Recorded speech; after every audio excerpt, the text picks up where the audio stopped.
We begin with Europe's efforts to regulate big tech. The European Commission is gearing up for official negotiations to start in January with EU countries on major pieces of legislation.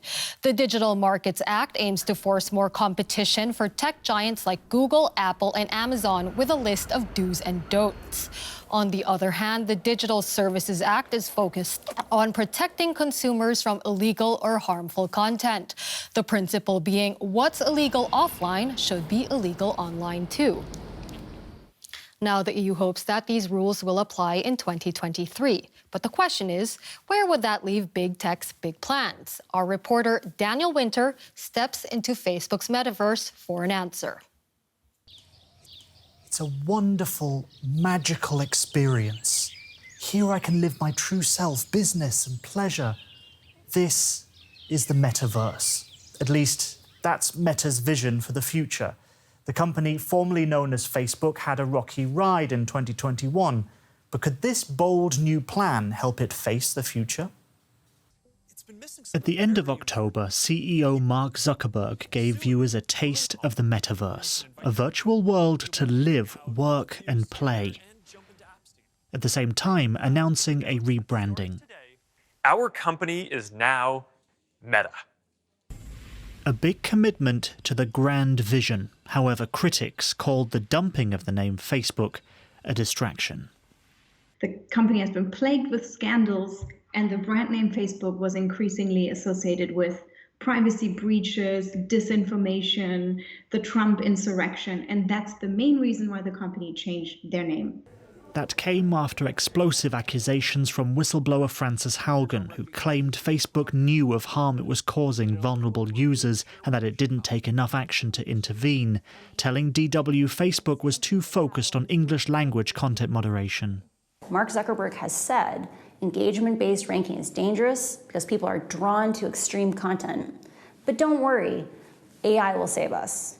The problem is that strategy requires us to build those AI systems over and over and over again in each language for the platform to be safe. And right now, Facebook is not doing that. Meanwhile, politicians on both sides of the aisle in the United States are looking at stepping up regulation on the company.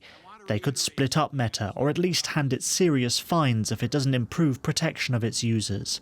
Part of the debate is not new, but it became even more acute in 2021. Misinformation and whether control of it could have prevented the Capitol riot in January or led to fewer COVID-19 deaths. But is it even possible for Facebook to properly moderate posts by 2.9 billion monthly active users? Perhaps Meta has just become too large, owning dominant social platforms, not just Facebook, but WhatsApp and Instagram too. Would we really want a metaverse to be dominated by the very same private companies that already dominate the internet today? And I think the answer for democratic societies should be definitely not. But those are the key questions that we need to be talking about. Questions of power, questions of who controls these spaces. And only in the second step can we talk about what does it even mean to live in a metaverse. The real question should always be, is that the future we want? Aside from calls to tighten regulation, Meta is facing industry pressure too, the likes of TikTok and Snapchat eroding Facebook's business model. Even more motivation for Meta to push its as-yet unrealized big idea, despite scandals and claims it's already too dominant, leaving one big question. If the company formerly known as Facebook can't control the effect it's already having on the real world, how can we trust it to lead a bold new virtual one? Indeed. We're now joined by Christy Pladsen in Bonn. Let's start with that, Christy. Is there an answer to whether Facebook could be trusted with a virtual universe?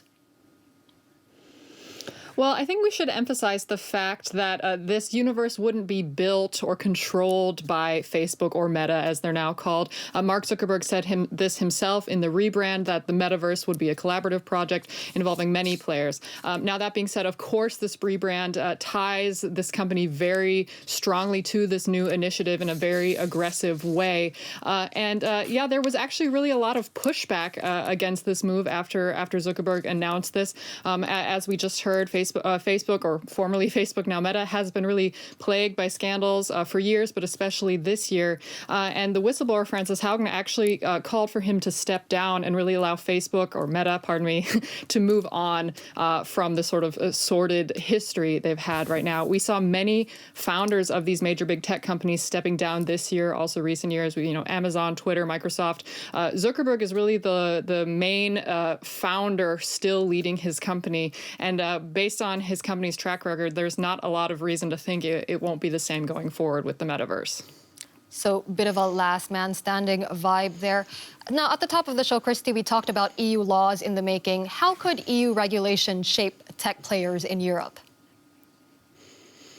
Right. Well, this regulation has been moving along with surprising speed. It was really just announced just a little over a year ago, and we're already, as you said, going to be heading into official negotiations in January. So much quicker than people had expected. What we're seeing in the drafts of these laws are, for example, rules that would limit how these companies can use user data, for example, to leverage for advertising revenue. That would be a major blow to Zuckerberg's company's business model. And we're also seeing discussions of financial penalties as high as 10% of these companies' global annual turnover. So this is an amount that's really enough to make them finally pay attention. They've gotten used to sort of getting away with breaking the rules in the past, and if this law passes that way, that could change things. So you're talking about major blows to the business. What does this mean about the feasibility of enforcement?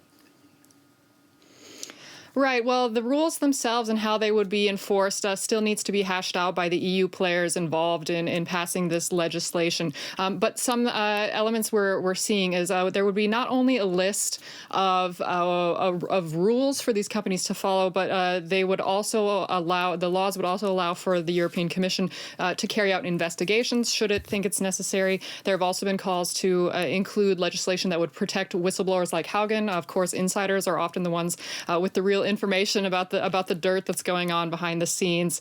And we'll also be seeing some discussions about what is the responsibility of the Commission and what is the responsibility of the individual countries in terms of carrying out these laws. But that all remains to be seen. Christy Pladsen, not with dirt, but with reporting. Thank you very much. Thanks.